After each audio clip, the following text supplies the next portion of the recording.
This Prime Minister's loyalties are to Brookfield.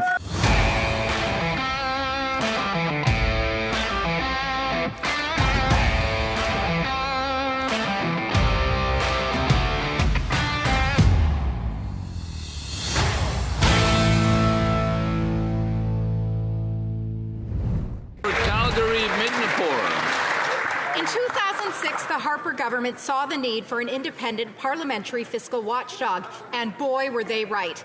In his budget brief last week, the PBO reminded the Prime Minister of the Liberals' own words just last November, that reducing the federal debt to GDP ratio over the medium term is key, not only for fiscal sustainability, but also to preserve Canada's AAA credit rating. Well, less than a year later, and the alarm bells are ringing. How many more times does this Prime Minister need to be reminded to rein in his spending of taxpayers' dollars? The Honourable Government House Leader.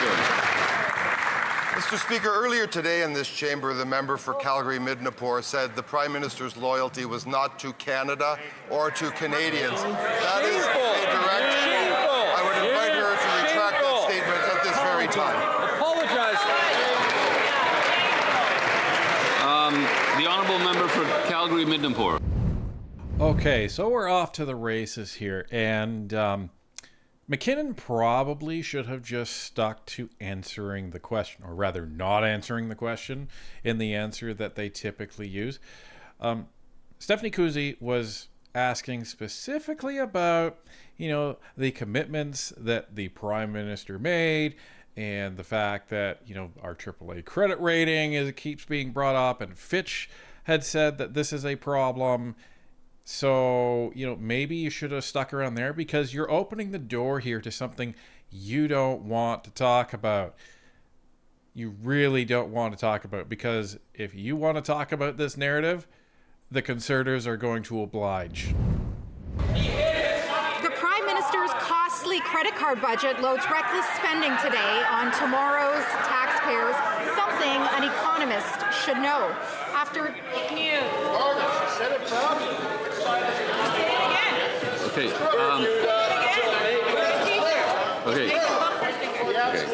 Let's listen. The Honourable Member for Calgary-Midnapore may continue, please. Continue. This Prime Minister's loyalties are to Brookfield.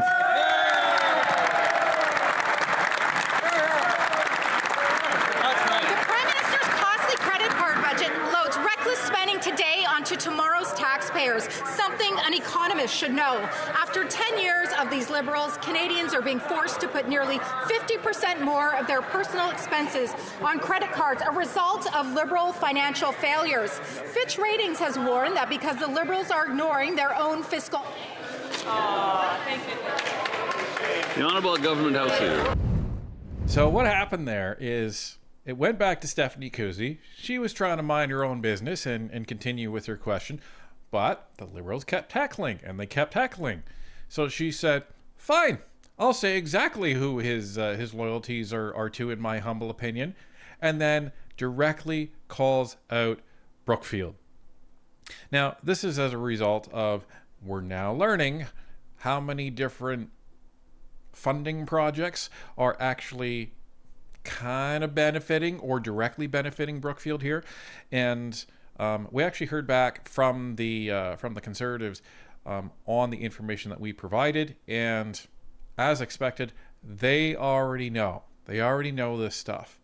So for those wondering if the Conservatives need any help in researching all of the funding conflicts that Brookfield already has, as expected, because they would have been all over this like white on rice. They were all over this right from the beginning, and they have staffers and staffers and staffers researching this stuff, so they know exactly what's going on, which is amazing because it shows that they're on the ball when it comes to this stuff. So the fact that they want to push Stephanie Kusie to call him out with Brookfield, here we go, and it's going to get messy. Mr. Speaker, I don't think debate in this chamber is served by challenging a Prime Minister who has stood up for public service in Canada, challenging his patriotism or his service to his country. I know that member doesn't believe those things. I would invite her to restrain her comments with respect to the Prime Minister's feelings about the country and about the people that he serves, and I would once again invite her to retract those comments. Seems like you're a little uncomfortable in answering this question all of a sudden, McKinnon. And yeah, she's questioning the Prime Minister's feelings on this. I know she doesn't believe it. Oh, I'm pretty sure she does. Pretty sure most of the Conservatives do, and anyone who's actually objectively looking at Mark Carney, they objectively do. Why? Because he seems to like to spend a lot more time out of the country than actually in the country. He's been on over 20 trips across the globe and accomplished virtually nothing. Now, a lot of the Liberals will love to say, well, he signed all these trade deals. You know, that's great for Canada. Okay, if it's so great, where's the return? Crickets. Because just because you sign a trade deal with a country doesn't mean squat. All that means is, fine, here's a set of rules between Canada and this country in terms of the businesses, and are there any fees, are there any tariffs, that sort of thing, when they're doing business with each other. That doesn't actually mandate and force these businesses to actually trade. So it doesn't mean anything. It's all smoke and mirrors. Our Canadian economy is so entrenched with the United States because they're literally right there that it doesn't make financial sense to go to these other markets. Like, it is a big deal, folks, to say, here's my market. My market is in Canada and North America. That's my market. For a business to just say, you know what, my market isn't North America anymore, that's a massive shift, and it costs a lot of money. You can't just start shipping goods over to Europe and all of a sudden they're going to sell. No, you have no presence over there. You have no marketing over there. There's no knowledge of your brand over there.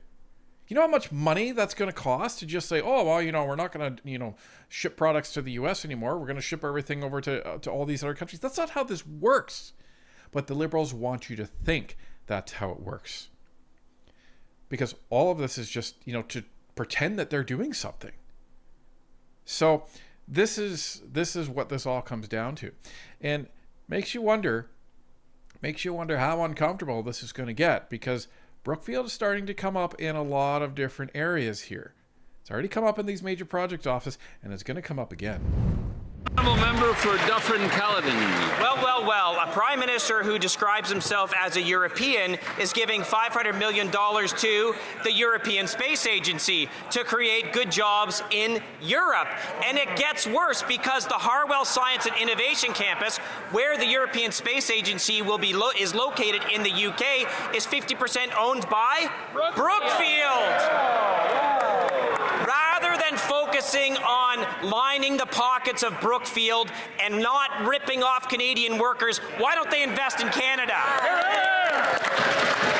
The Honourable Parliamentary Secretary to the Minister of Industry. Mr. Speaker, it's unfortunate that the other side doesn't recognize the key role that space investments play in our country, in our national innovation, especially in a critical year for Space for Canada, where we're sending not one but two astronauts into space. This is an incredibly exciting time for Canada and Canadians to be inspired by the potential of space and space in our economy, and I hope the other side reconsiders their opposition to this. What?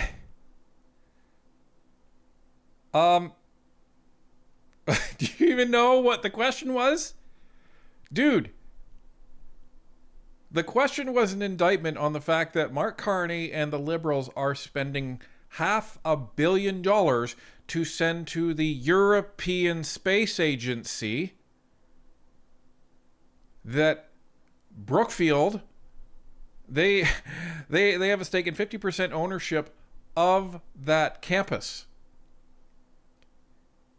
And you're trying to say, like, your response to that is, well, people should be excited about space exploration, and it's such a key role in the Canadian economy.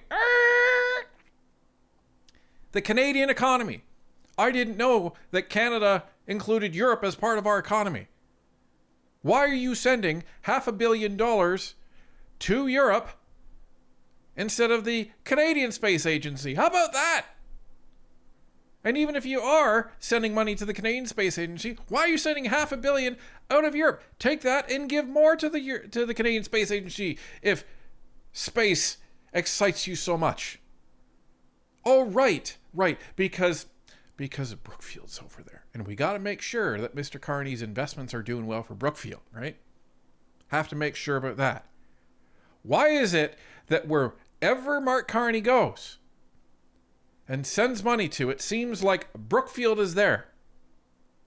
He goes over to China right after we've been told that, hey, guess what? China's really ramping up their interference efforts in your country. Well, we won't worry about that. We're going to see if we can play nice with China. Not for the benefit of Canada, but, Brookfield has a lot of investments over in China, so we got to take care of that. And here's another one for you folks. So remember how Sweden just came over and said, we have to be very careful and who we choose as friends, and we choose Canada. And you know how this whole thing is kind of blowing up over the F-35 and this, the Gripen jet that Saab has? Well, isn't it interesting that while Brookfield doesn't own a stake in Saab, Brookfield is actually looking to build a bunch of data centers in Sweden? Isn't that interesting? And isn't it interesting that they're partnering with Saab and NVIDIA on some AI projects? Isn't that interesting? So why is it that whoever Mark Carney talks to, Brookfield is always kind of there? Like he went to the UAE. He went to the UAE. And this is right after Brookfield was there. Like, you can't make this stuff up, folks. Brookfield goes there first. Mark Carney follows. Why? What's really being discussed there? And how is this benefiting both Mark Carney and Brookfield? That's the question Canadians would love to know. For Dufferin Caledon. It's an incredibly exciting time if you're a shareholder in Brookfield right now, let me tell you, with all the slimy contracts that these guys are giving to companies affiliated with Brookfield. Meanwhile, we have 2.2 million Canadians lining up at food banks. Meanwhile, we have a 6.9% unemployment rate. And what do they decide to do? Invest $500 million to give jobs to Europe. How is the priority of this government to give jobs to Europeans when there's a 6.9% unemployment in Canada and 2.2 million people using a food bank? Justify that. The Honourable Parliamentary Secretary. Thank you, Mr. Speaker. When it comes to the most innovative things that we can do as a country, we often do them together and with other countries. So, for instance, a former member of this House, a former minister in this former government, the Honourable late Marc Garneau, he went on an American spacecraft, and there was a key piece of Canadian technology that was deployed as part of that, the Canadarm, a piece of technology on which we should all be proud on both sides of this House. So as we continue to cooperate with our European partners on this, let's see the bigger picture and see how the benefits can come to Canada with this investment. Dude. Yes, the Canadarm is something we should be proud of. Was it made in Europe? No. Was it made in the United States? No. Was it made in China? No. It was made, where was it made? Oh yeah, in Canada. Canada. So, you don't make stuff in Canada by sending $500 million to Europe. This is kind of economics 101. And the problem is you know better. And this is just spin from the Liberals. It's absolutely insane, folks. The Honourable Member for Selkirk, Interlake Eastman. Mr. Speaker, these Liberals are running government like a traveling circus. Take the F-35 procurement, for example. Justin Trudeau said he'd never buy the F-35s. Then the Liberals ordered the F-35s later. Now, this Prime Minister started another review. Then the Minister of National Defense said the review will be done by the end of last summer. But the Secretary of Defense Procurement says, wait, there's no rush. And meanwhile, nobody can figure out what the Ministry of Industry is actually doing. So once and for all, when will this unnecessary review finally end? And who's actually in charge of buying fighter jets over there? The Honourable Minister of National Defence. Mr. Speaker, as part of our generational investments in the Canadian Armed Forces, we are procuring a new fleet of fighter aircraft for the Royal Canadian Air Force. We review all procurement approaches responsibly to align with the best interests of Canadians and the needs of the CAF. We are committed to procuring what the Air Force needs while ensuring economic benefits for Canadians. Honourable Member for Selkirk Interlake Eastman. Well, Mr. Speaker, the Defence Minister has said that he would take the lead from the Canadian Armed Forces and experts. Well, military experts could not be more clear. Buy the F-35s. His Chief of Defence Staff said it. His Commander of the Air Force has said it. His Deputy Minister has said it. And now over a dozen retired Air Force generals have said it. By dragging on this unnecessary review, these Liberals are undermining our national security and our reputation with our allies. Yes. When will the Defence Minister finally listen to the experts and buy all 88 F-35s that our pilots need to defend Canada? The Honourable Minister. Pour répéter, Monsieur le Président, nous procédons. To repeat, Mr. Speaker, we will be purchasing new planes for the armed forces. We are carefully examining procurement so that it aligns with Canadian interests and the needs of the force. We will purchase what the Air Force needs whilst taking into account economic benefits for Canada. It's very simple, Mr. Speaker. All right, folks. So I've been taking some look into this. And all I've been seeing all over Facebook is multiple accounts dropping these ads, but they're not ads, they're posts. And it's trying to convince the Canadian public that the Gripen fighter jet, which is a fourth generation jet, we're on 6 now, by the way, fourth generation jet,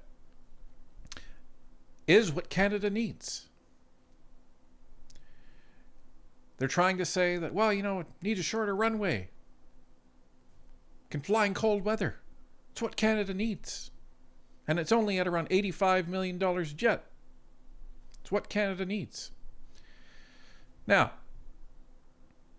it's pretty curious that all of a sudden all of these posts are coming. And they're coming from accounts that are run out of the United States West Coast. It's very strange. Very strange indeed. Why would an account that's out of the United States West Coast, I think it's San Diego, why would they be putting out fighter jet posts about how great this jet would be for Canada? Well, maybe it's because they're being paid by Saab. Maybe, because that's who makes these jets. And it's already been decided what we need. We need the F-35. Now, why should we get the F-35 and not the Gripen? Well, here's the thing. When you're looking at modern warfare, you need to consider what has changed. A lot of people think of fighter jets and they think of Top Gun and dogfights and close range gun battles and stuff like that. That doesn't happen nearly as often as you might think.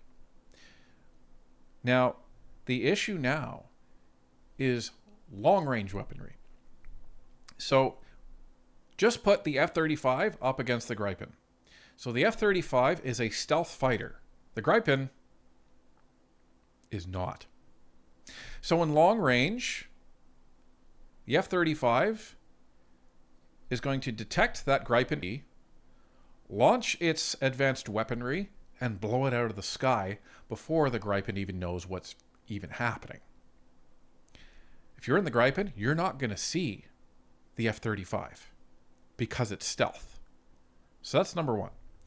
Number two, just because we're objective, the F-35 has much higher maintenance costs than the Gripen E. Putting it out on the table. But it costs about the same amount of money as the Gripen FE. Isn't that interesting? About $85 million. And the maintenance costs are so much higher because it's a stealth fighter. So the stealth skin has to constantly be maintained, and it's a lot different of a maintenance package than the actual Gripen. Okay, fine. But here's the big but.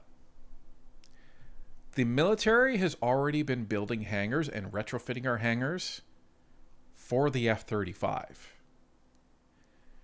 And the other expense that we need to consider is that the equipment needed to outfit the F-35 is completely different than the equivalent to upgrade the Gripen E. So not only are we going to have to buy all these fighters from Saab, if that's where we go, we're going to have to buy all the equipment. And then we're going to have to invest even more money retrofitting, again, all of these hangars that are already being retrofitted for the F-35. Now, here's the biggest thing. Canada's part of NORAD, right? If we have bases that are solely dedicated to Gripen E's, that means that American fighter jets that are F-35s are going to be, they can land, but they can't be serviced at these bases in Canada.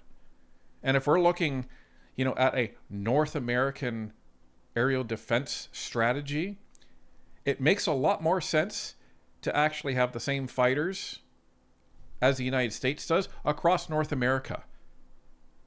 Because now you have a joint defense strategy that includes not only airborne combat, but where you can land, where you can service, and how you maintain the fighters.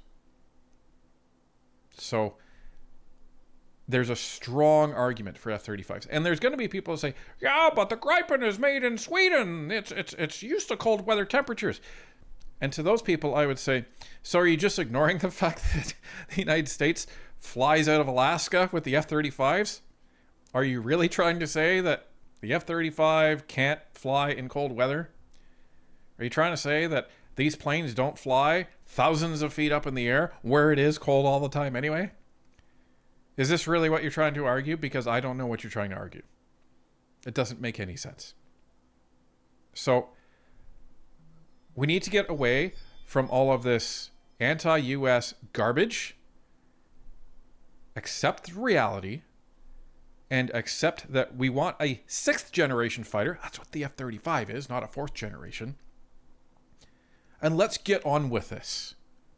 And let's stop Mark Carney and the Liberals from placating European friends repeatedly that have a connection to Brookfield. It's time to think about Canada and stop thinking about your pockets.